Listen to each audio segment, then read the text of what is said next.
کفار مکہ تو ڈٹ کے انکار کرتے تھے، وہ کہتے یہ ہو ہی نہیں سکتا کہ ہم مرنے کے بعد دوبارہ زندہ اٹھائے جائیں اور دوبارہ ہمیں کھڑا کر دیا جائے، یہ کیسے ہوگا؟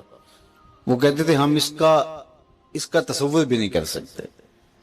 وَضَرَبَ لَنَا مَثَلًا وَنَسِيَ خَلْقَهُ قَالَ مَن يُحْيِي الْعِظَامَ وَهِيَ رَمِيمٌ۔ سورہ یاسین کا آخری رکوع اٹھائیے، یہ کہاوتیں بیان کرتا ہے اور اپنی تخلیق کو بھول گیا ہے، اور کہتا یہ ہے کہ ان ہڈیوں کو کون زندہ کرے گا۔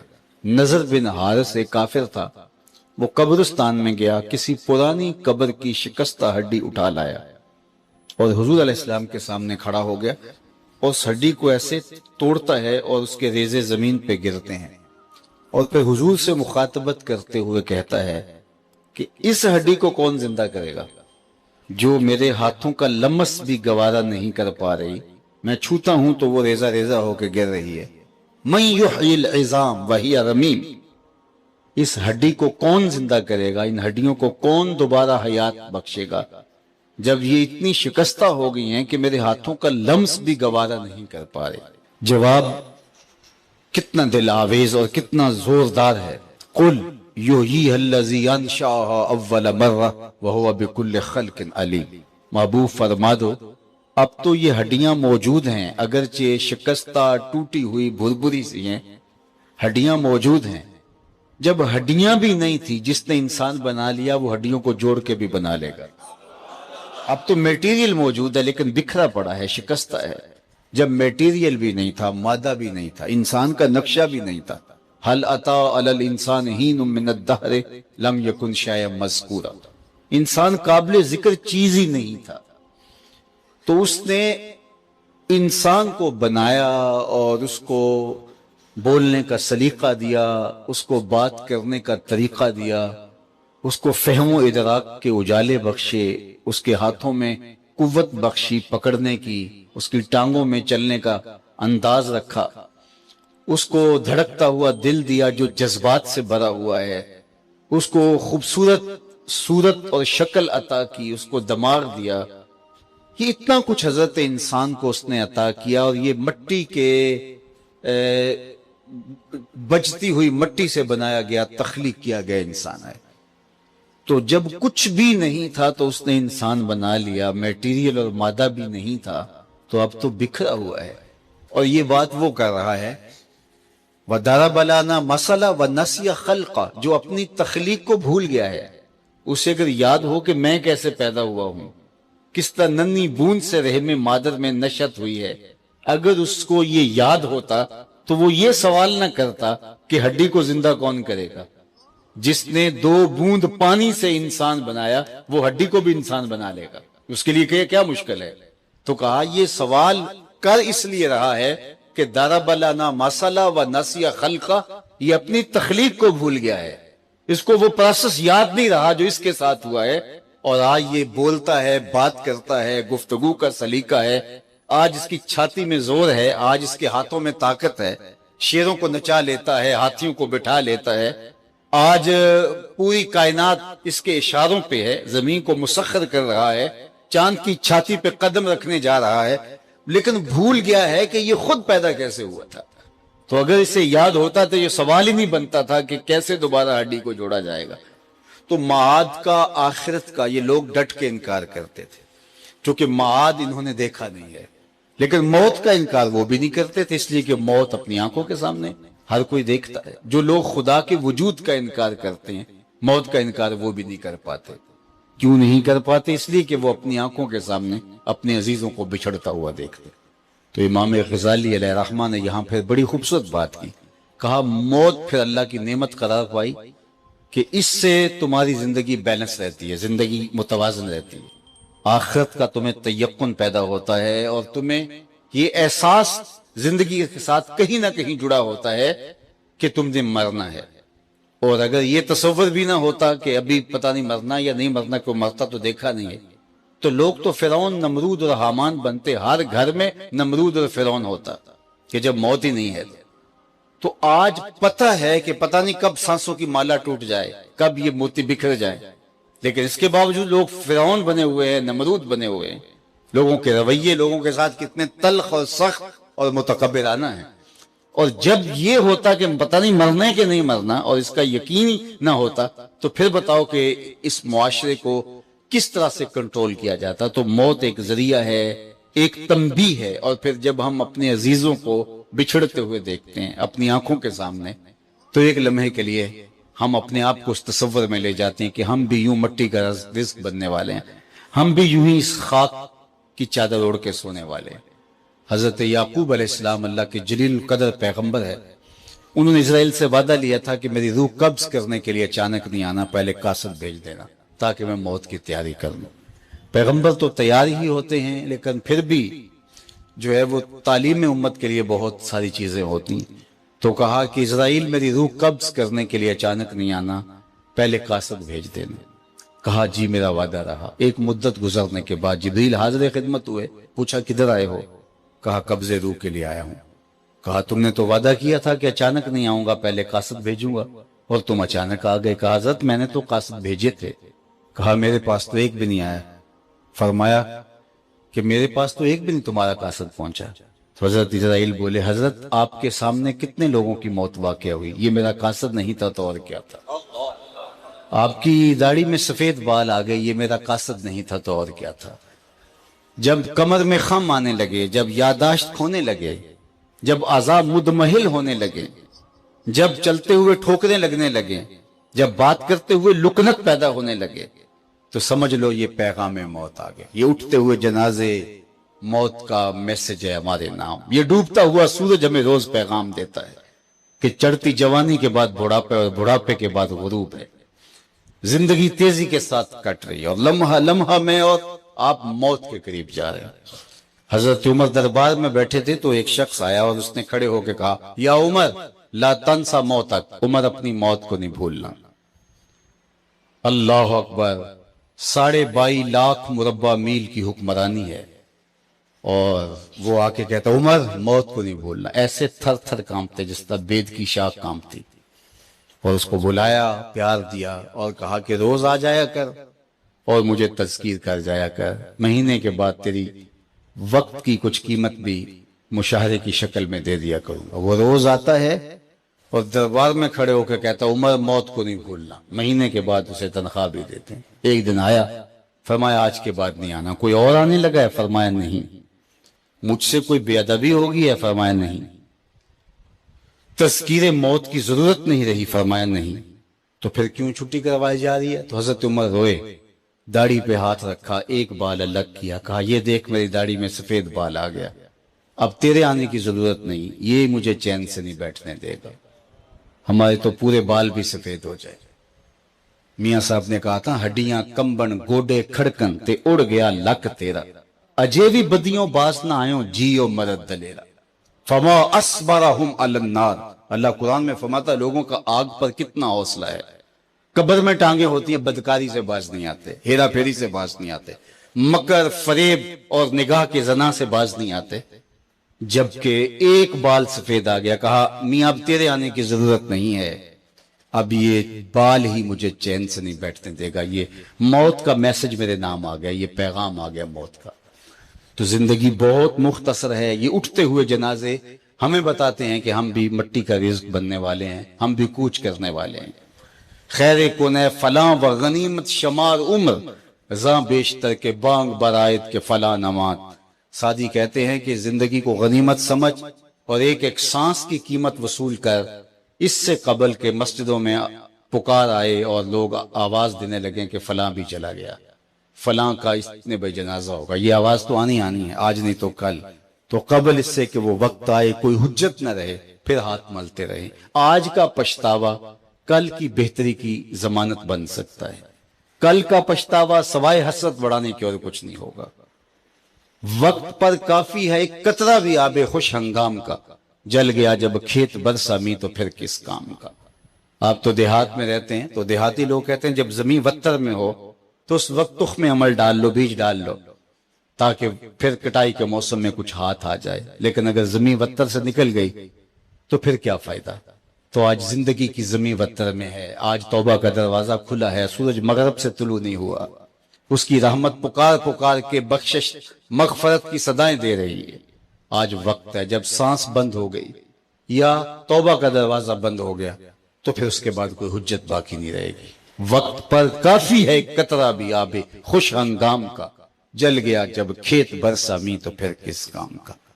وہ پنجابی میں کسی نے کہا تھا، اج ساوی نے کھلے راوی نے انج ٹوک انوکھڑے ٹوک دے نے، اج ساوی نے کھلے راوی نے انج ٹوک انوکھڑے ٹوک دے نہیں، ٹر پویں تے پینڈے مک جاندے، گھر بیٹھے ہیں فاصلے مک دے نہیں۔ آج کوئی قبر میں ہے اور ہم جمع ہو رہے ہیں، کل ہم قبر میں ہوں گے اور ہمارے لیے کوئی اور جمع ہو رہا۔ خیر کن فلاں بغنیمت شمار عمر، زاں بیشتر کے بانگ برائد کے فلاں نہ مان۔ شیخ سعدی فرماتے ہیں، اے فلاں بلائی کر لے، اچھائیاں کر لے، اس عمر کے ایک ایک لمحے کو غنیمت سمجھ لے، اس سے قبل کی آواز آئے کہ فلاں نہیں رہا، تو اپنی زندگی کو پہلے ہی اعمال کا غسل دے لے۔ تو یہ وقت میرے اور آپ کے اوپر آنے والا ہے کہ ہمارے لیے بھی لوگ جمع ہو رہیں گے۔ ہم قبر میں اب تنہائیوں اور قبر کی پہنائیوں میں موجود ہوں گے اور لوگ ہمارے لیے جمع ہو رہے ہوں گے، قبل اس سے کہ وہ وقت آئے کوئی حجت باقی نہ رہے۔ مجھے اور آپ کو اپنے اعمال کی اصلاح کر لینی چاہیے۔ امام غزالی نے ایک بڑی خوبصورت بات لکھی، آپ فرماتے اللہ نے مرنے والوں کے ذریعے سے جو باقی زندہ بچ گئے ہیں ان پر احسان کیا۔ عرض کی گئی احسان کیسے؟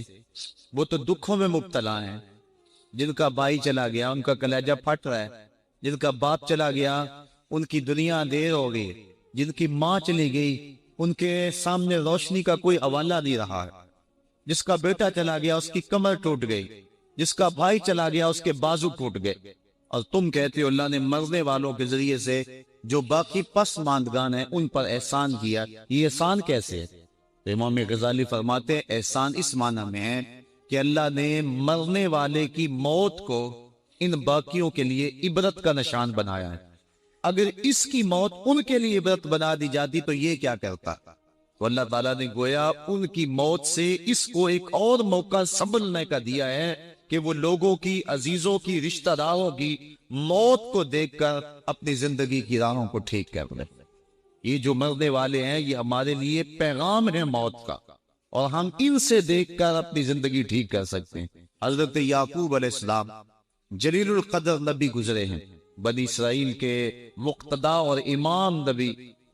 آپ نے حضرت اسرائیل سے وعدہ لیا ہوا تھا کہ میری روح قبض کرنے کے لیے اچانک نہیں آنا، بلکہ پہلے کو قاصد یا پیغام بھیج دینا تاکہ میں موت کی تیاری کر لوں، کیونکہ اچانک موت سے حضور نے بھی پناہ مانگی۔ اللہم انی اعوذ بک من الموت الفجات، اے اللہ اچانک موت سے تیری پناہ چاہتا ہوں۔ تو حضرت اسرائیل علیہ السلام سے وعدہ لیا تھا حضرت یعقوب علیہ السلام نے کہ قبض روح کے لیے اچانک نہیں آنا، پہلے کو قاصد یا پیغام بھیج دینا۔ انہوں نے وعدہ کیا تھا، نبی تھے، ان سے وعدہ انہوں نے کر لیا۔ کافی مدت گزری تو حضرت اسرائیل آ گئے، پوچھا کدھر آئے ہو؟ کہا قبض روح کے لیے آئے ہو۔ کہا تم نے تو وعدہ کیا تھا پہلے کو قاصد یا پیغام بھیجوں گا، تم نے نہ کو قاصد بھیجا اور پیغام بھیجا اور قبض روح کے لیے آ گئے۔ حضرت اسرائیل نے عرض کی حضور میں نے تو کئی قاصد بھیجے تھے، فرمایا میرے پاس تو ایک بھی نہیں آیا۔ کہا حضرت آپ کے سامنے کتنے لوگوں کی موت واقع ہوئی، یہ میرا قاصد نہیں تھا تو اور کیا تھا؟ آپ کی داڑھی میں سفید بال آ گئے، یہ میرا قاصد نہیں تھا تو اور کیا تھا؟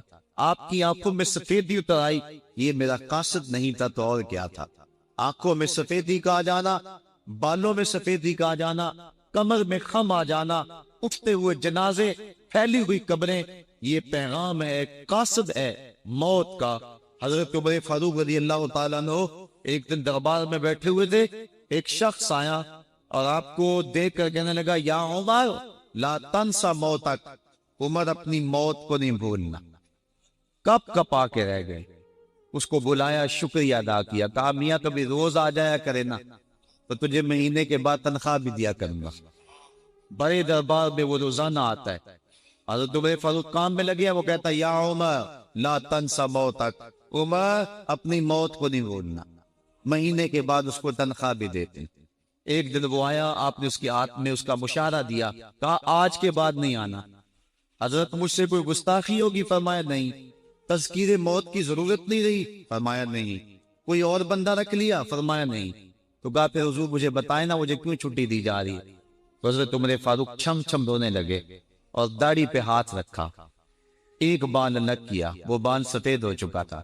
کہا میاں پہلے تو یاد دلاتا تھا، اب تیرے آنے کی ضرورت نہیں رہی، یہ میرے گھر میں مجھے بتانے والا آ گیا اور یہی مجھے بہت نہیں بھولنے دے گا۔ داڑھی میں سفید بال آ گیا، کہا میاں اب تیرے آنے کی ضرورت نہیں ہے، ہماری تو پوری داڑھی بھی سفید ہو جائے۔ وہ کیا کہا تھا میاں محمد بخش اور پھر رومی کشمیر نے خوب کہا تھا، ہڈیاں کمبڑ گوڈے کھڑکن تے اڑ گیا نک تیرا، اجے بھی بدیوں باس نہ آئیں جیو مرد دلیرا۔ یا ایھا الانسان ما غرک بربک الکریم، اے انسان تجھے کریم رب کے دروازے سے کس نے دور ہٹا دیا؟ الذی خلقک فسواک فعدلک فی ای صورت ما شاء رکبک، جس نے تجھے پیدا کیا، تیرے اعضاء کو توازن دیا، تجھے حسن اور جوانی بخشی، تجھے چلنے کا سلیقہ دیا، تجھے بولنے کا طریقہ دیا، تجھے سوچنے کے لیے دماغ دیا، تجھے سماعتوں کے پردے دیے۔ آج شیروں کو تو نچا لیتا ہے، ہاتھیوں کو تو بٹھا لیتا ہے۔ اے انسان ذرا غور تو کر، اس رب کا شکر کر، کیوں بھول گیا اس رب کو جس نے تجھے پیدا کیا؟ اگر تجھے پیدا ہی نہ کرتا تو کیا کرتا؟ پھر پیدا کر کے چھوڑ دیتا تجھے، اگلا تیری ذمہ داری اپنے ذمہ کرم پہ نہ لیتا تو بچا تجھے گرمی کی سختی سے کون بچاتا؟ تجھے ٹھٹرتی ہوئی سردی سے کون بچاتا؟ ماں کے سینے میں تیرا پیار نہ ڈالتا، ممتا اس ماں کے سینے میں نہ ڈالتا، تجھے گندگی میں لتڑے ہوئے کو کون اٹھاتا؟ لیکن اس نے پیار ڈالا ماں کے سینے میں، جس نے تجھے پہلے چوما پھر اس نے تجھے دھویا۔ انسان غور تو کر، ما غرک بربک الکریم، اس رب کو بھول گیا ہے الذی خلقک، جس نے تجھے پیدا کیا۔ ماں نے بیٹے کو پیدا نہیں کیا، جنم دیا ہے، لیکن اتنے احسان ہیں کہ ساری زندگی بھی انسان ماں باپ کا حق نہیں ادا کر سکتا۔ جس ماں نے جنم دیا ہے اس کے حق نہیں ادا ہو سکتے، تو جس رب نے تخلیق کیا ہے اس کے حق کیسے ادا ہوں؟ اس لیے کہ انسان ذرا غور تو کر، اس نے تجھے پیدا کیا تو بھول گیا اس رب کو؟ اپنے ذرا ماضی کو دیکھ کہ تو کہاں سے کہاں پہنچا۔ تیری زبان میں، تیرے منہ میں زبان کا لوتھڑا تھا، بولنے کا سلیقہ نہیں تھا، کس نے اس کو لفظوں کی حرمت سے آشنا کیا؟ تیرے کانوں میں پردے تھے لیکن سمجھنے کا طریقہ نہیں تھا، لیکن کس نے تیری سماعتوں کو شعور بخشا؟ کس نے تجھے چلنا سکھایا؟ کس نے تجھے بولنا سکھایا؟ کس نے تیری چھاتی میں زور رکھا؟ آج تو کڑیل جوان ہے، آج دولت کے انبار تیرے پاس ہیں، آج تو چودھری ہے، آج تو خان صاحب ہے، آج تو بہت بڑا عالم ہے، آج تو مفتی ہے، آج تو پیر ہے، آج تو منسٹر ہے، آج تو ناظم ہے، آج دنیا تیری بات گزار ہے، آج تیرے دماغ میں وہ قوت رکھ دی گئی کہ دنیا کو تو انگلیوں پہ نچا رہا ہے۔ ذرا پلٹ کے دیکھنا پیچھے، ذرا پیچھے لوٹ کے تو دیکھ، تو چار پائی کے سہارے بھی چلنا نہیں جانتا تھا، پھر تجھے چار پائی سے چلنا سکھایا، پھر تجھے چلنا اور چلتا تھا، 2 قدم تو گر پڑتا تھا۔ ذرا ماضی کی طرف پلٹ کے دیکھ، اور تو بول گیا رب کو جس نے تجھے اتنا کچھ دیا۔ چل ماضی کی طرف پلٹ کے نہیں دیکھنا، مستقبل کی طرف ہی جھانک کے دیکھ لے۔ ایک وقت پھر دوبارہ تیرے اوپر ایسا آئے گا، پھر تیری بولتی بند ہو جائے گی، پھر تیرا چلنا بند ہو جائے گا، چار پائی سے لگ گیا، بورے میں تکلیف ہو گئی، تو فانی زدہ ہو گیا۔ سارے گھر والے 4 دن تو بڑی خدمت میں لگے رہے، لیکن انہیں اپنے کام بھی تو کرنے تھے، پھر آہستہ آہستہ تجھے اگنور کرنا شروع کر دیا۔ تو بھی اس بات کو سمجھنے لگا، پھر وہ وقت بھی آیا کہ تیری 4 پائی کو اندر سے اٹھا کے برآمدے میں رکھ دیا کہ بابا کھانستا ہے، بچے ڈسٹرب ہوتے ہیں، جراثیم پھیلتے ہیں، اب نوکر تجھے روٹی دینے لگا۔ شام کو بیٹا آتا ہے، 2 لمحے کھڑا ہوتا ہے، پھر اپنے بیڈ روم میں چلا جاتا ہے، تو اس کی صرف کو ترستا رہتا ہے۔ آج تیری زندگی اجیرن بن گئی، پھر تیرے اوپر ایسے عملے بیماریوں کے ہوئے، ایسی تکلیفیں ہوئی، بولو بلاز بھی اوپر، لوگ ناک پہ کپڑا رکھ کے تجھے اٹھاتے ہیں۔ اس وقت تو اپنی زندگی سے تنگ آ گیا، تو کہتا ہے ڈاکٹر کو لگا زہر کا ٹیکہ، مجھے موت آ جائے۔ بتا ہم تجھے موت بھی نہ دیتے تو کیا کرتا؟ ہم نے تجھے زندگی دی تھی، یہ ہمارا احسان، اور اب تمہیں موت اگر دیں گے تو یہ بھی ہمارا احسان ہے۔ اگر تو تڑپتا تھا، تیری زندگی جو ہے وہ اچیرن بن چکی تھی، سارے تجھ سے تنگ آ گئے تھے، تیرے بیٹے بھی کہتے دعا کرو اللہ بابے کو پردہ دے دے، سارے تیرے پردہ مانگ رہے تھے، اب بتا کہ ہم تجھے پردہ بھی نہ دیتے تو کیا کرتا؟ ثم اماتہ فاکبرہ، شکر کر ہم نے تجھے موت عطا کر دی، فاکبرہ، اور پھر اس کے بعد تجھے قبر دی۔ کتا بھی تو مرا تھا، گھسیٹ کے روڑی پہ ڈال دیا، بکری بھی تو مری تھی، گھسیٹ کے روڑی پہ ڈال دیا، تجھے بھی روڑی پہ ڈال دیا جاتا تو کیا تھا؟ لیکن کہا نا نا